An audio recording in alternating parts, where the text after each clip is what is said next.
Now, Kannada actor Chetan has come into a controversial spot. A complaint has been filed against him in Basangodi police station in Bengaluru over his alleged remarks demanding deportation of the actor to the US.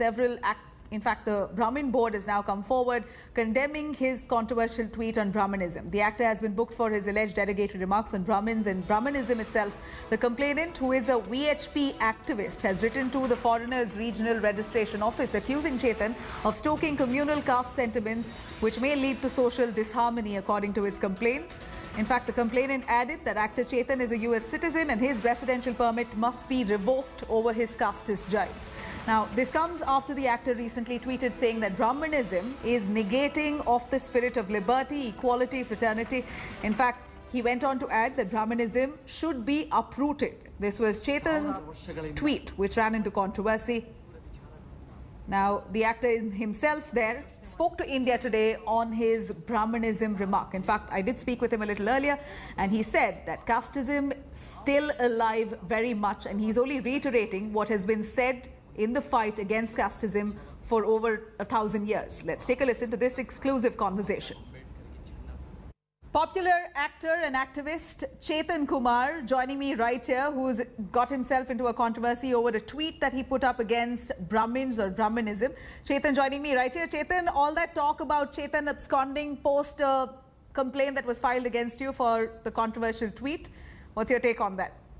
There's no question of absconding. Number one, I haven't been notified officially by the police or anybody about any case. Everything I've heard is just from the media sources, so I don't know what the reason for the complaint is. I have not said anything against any community. I've just spoken the ideas of whether it be Baba Sahib Ambedkar, Periyar, whether it be Sharana in the movement in the 12th century, Buddha, which is a 2,500-year-old claim. Everything I have said is in public domain, and you could check through all my ideas. We don't believe in the idea that some people are born superior, others are inferior. We must change that idea. We are all equal, and that's the essence of our constitution. Well, the Brahmin board says at a time like this, when all communities are living in harmony, this is raking up communal tensions. And is this not painting the entire community with the same brush?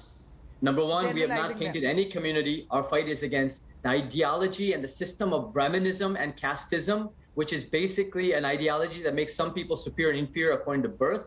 And this is something that has been ongoing. I mean, just because we are in Corona times doesn't mean that there's in Karnataka, a Dalit boy was forced to drink mutra by the police. You have talking about a lot of cases against women's harassment and rape that is constantly going on. So this is not a question of like timing. This is a question, we're not raking up anything. This is a 2,500-year-old struggle. We all have a responsibility to question that injustice. And this is the basis of our constitution. I'm not going anywhere. If I've ever stepped out of my house, it's only to do social work for the cemetery workers who are COVID warriors. Besides that, I'm only in my house. I respect the law. We have not done anything illegal. We are fighting for the rights of equality and justice. That is the essence of our constitution. Are you going to respond to the FIR filed against you? First of all, I want to get notified by the police. I want to know what the case is. I want to know what the claims is. We have repeatedly said that Brahminism and casteism is an aspect that is in every caste and even many religions. This is an ideology of inequality that we fight. It's not against any one individual caste. If certain people who are status quo or like certain people who want to preserve their so-called privileges on the basis of accidental birth into any caste, they want to put the claim. They have the legal rights, but they have no credibility in the basis of any kind of historicity, or it shows that they are going against the values of the Constitution, and we can't accept that. We fight in the way that Baba Sahib Ambedkar, many other Bahujan icons fought, and we will live those ideas. Today's Brahmin or the Brahmin board believes that Brahminism or the practice that was indulged by their ancestors or those in the past may have indulged in it, and today the current generation will have to be branded with statements like this. Your take on that?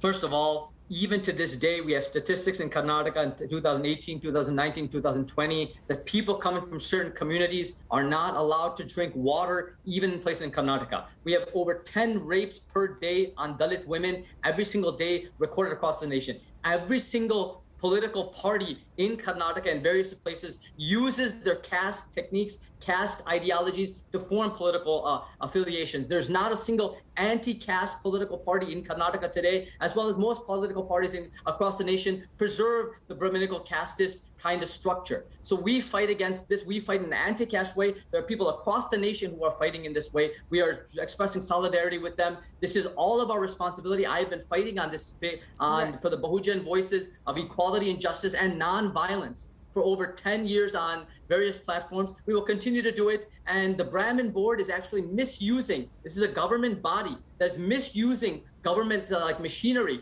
to put cases against individuals. If they are doing that, is what I've heard. I want official notification. I will handle it accordingly. Right. Chetan, like the question arises, whenever Akshay Kumar has to speak something about India, there are voices, particularly from the left, asking him what right does he have because he holds a Canadian passport. Similar allegations against you. What right does Chetan have to speak on Brahminism or Brahmin community within India because you hold a passport of the United States? You're just a First of all, I don't know about Akshay Kumar's situation. I've heard that he has taken it on his own accord. So that's a different question. We come from the history of 80,000 years history of the Bahujan, of the Mool Nivasis. My grandfather was a freedom fighter, went to jail. My grandmother still gets freedom fighter pension.